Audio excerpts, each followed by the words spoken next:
What up, y'all? It's T-Tar, and today I'm going to be telling y'all my theory for Pokemon Legends ZA. Just a fun idea to throw out there, which is that this game will introduce a new trio of legendaries. And I know that sounds absurd at first, right? But think about it like this, right? Xerneas, Yveltal, and Zygarde, they're the XYZ. Zygarde puts Xerneas and Yveltal in its place. Here's the idea I'm putting forward, that they're going to introduce an A, B, and C legendary. And these are gonna act as a counterpart. You could even look at it as the evil versions or the enemy slash rivals to Xerneas, Yveltal, and Zygarde. They're not supposed to be fighting amongst each other. You know, Xerneas and Yveltal, life and death, and then Zygarde putting them in their place. Think of it as they're actually supposed to be working together. They're actually one side.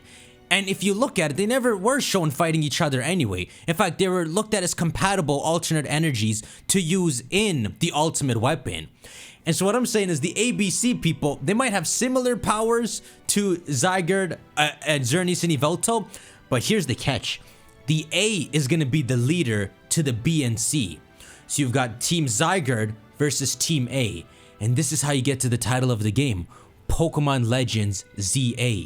It's the battle between the true enemy of Zygarde. You see, we don't know anything about Zygarde, and in fact, at any time something's supposed to happen that would destroy the earth or seriously danger it, he's supposed to show up and destroy it. He's supposed to eliminate it as if he's a Terminator.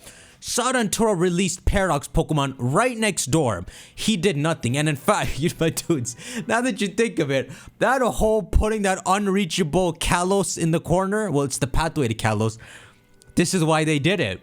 It's to get us really wanting Kalos before they delivered in the way we didn't expect. Everyone thought maybe it'd show up as a DLC. It showed up as its own game. We're returning to Kalos in the past. But back to the theory.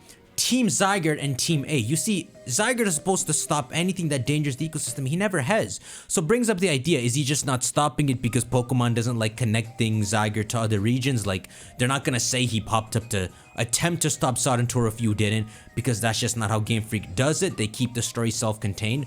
But also, he didn't show up to stop Lysander, which was like in his own region. He woke up Xerneas and Yveltal, the life and death Pokemon. The Pokemon he knows to watch out for in some sense because he counters their abilities. He didn't do anything. In fact, we see him. He's awake. He's just in the cave watching. So it's peculiar, right? So this is why I'm putting forth this idea. It's because he's not just stopping any danger that comes to the ecosystem.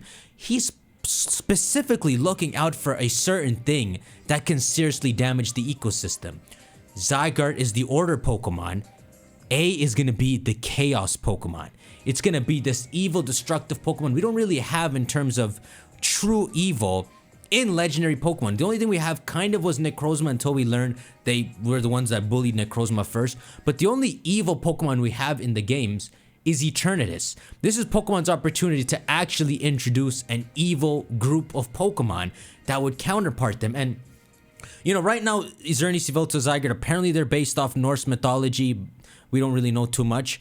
But it's a cool stylistic thing when you create a group of legendaries and then show counterparts. You know, they kind of do this in Yu-Gi-Oh, right? You got these group that look like a certain way, and then a counterpart that mocks their appearance almost, right? How cool would it be? They don't have to necessarily mock the appearance, but imagine in the footsteps of them mocking the appearance. Kind of imagine in the way of the regional fakes, right?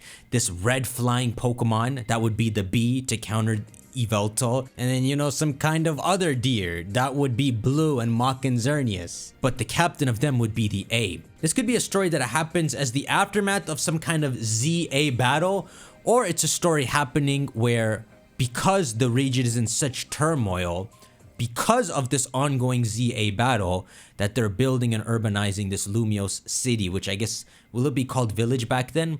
But that's my theory for something cool they could introduce. I know it's kind of out there.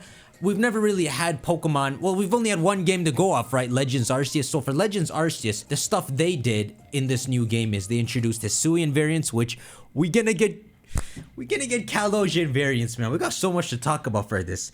But so I suppose in the same way we got Origin, Dialga, and Palkia, and then Enamorus, this time the new legendary editions would be a bigger focus, so that they would introduce a whole trio. It's just something interesting to note, right? That instead of calling it Pokemon Legends Z and focusing on the mysteries of Zygarde and why potentially he has the countering abilities, why it's called Pokemon Z, not even just ZA, but Z-A. There's also a dark connotation to what Mega Evolution is. It's supposed to be this uncontrolled energy, and when you Mega Evolve your Pokemon, it's actually harmful to them, apparently.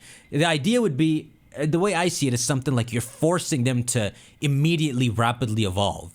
And so you force Charizard to evolve. Yeah, it looks nice on him, but sometimes you force other Pokemon to rapidly evolve, like Glalie freaking breaks his jaw open. Some Pokemon revert to their roots, like Aerodactyl. Some Pokemon get unnecessarily savage and lose stuff important to them, like Garchomp. It loses its speed even though it's a shark.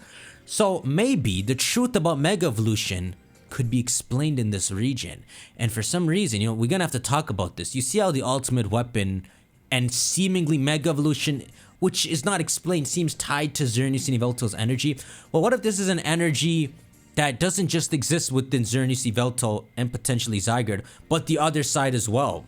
Or maybe this energy is all from them. Maybe the whole concept of a life and death Pokemon is a title that can be taken back and forth. Like, there's a Pee-wee Xerneas that's grayed out, and it's just a normal Pokemon, but it wins the battle against the Sea Legendary and takes the life Pokemon power from it, and then it goes to sleep and it becomes the Xerneas we know. But maybe at any time, these Pokemon, they can jump the other and get that power back. And so the truth is about Zygarde, Yveltal, and Xerneas is they won the battle in the past against these evil Pokemon that originally had the energy that results in Mega Evolution, which is why it's such a weird corrupted like power, it would seem, right? And so in a weird way, that would make whatever the A is just as much a threat and an order-like Pokemon as Zygarde. Because, you know, there is this thing, right, where order and chaos, even though chaos sounds hectic, they are kind of the same thing. If you have too much order, it is chaos again. And sometimes all chaos is synonymous for is too much order. You know, they are the same things. But you can make it more visual and easy to understand by just making whatever the A is this very savage looking Pokemon that you can clearly identify as, okay, that's the bad one, and the one we got, Zygarde, is the good one. I think that'd be really cool. And I suppose they could build on the hexagon idea by making the other one also this hexagon based creature. To split it even further, maybe the hexagons don't belong to either Zygarde or him, they belong to both. And the same idea with taking the life and death power / title, Zygarde is just the one who took all the ace power and hexagons, and so he's the current holder of all that. I mean, that's a pretty fun idea to incorporate into Pokemon, right? This ongoing struggle between two groups of legendary Pokemon. We don't really have this in Pokemon. We don't have a group of Pokemon that fight each other. We have Kyogre that fought Groudon. We have theories that, you know, maybe the Ruinous Pokemon, they might have fought the Topos, but there's literally no indication of that. This would be actual, for the first time, lore of legendaries fighting each other. So maybe this game taking place a couple hundred years ago will tell us the truth about Zygarde. Or maybe you learn that the A, B, and C are actually the good ones. Who knows, right? That's just my theory I wanted to put out there. Do y'all think it's possible they could introduce an A, B, and C to the X, Y, and Z? And that's what Pokemon Legends ZA is about. Two groups of Pokemon that both are compatible with the same powers and fight between each other for them and have for a long time. So when you see the in-game lore of how Xerneas and Yveltal went to sleep for 800 years before we woke them up, maybe that's what was going on 800 years ago. Also a really cool time period they chose, 800 years. How wild would it be if this Legends game actually takes place 800 whole ass years ago? And so you would see just what battle happened before Xerneas and Yveltal go to sleep. Anyhow, shank that like button, let me know your thoughts in the comments, and I have so much I want to talk about with this game. And before I go online, I want to get all my thoughts out about regional variants, these legendary ideas. So I'm gonna have a lot of fun with this. Keep tuning in. I'll see you on the next one. Take care.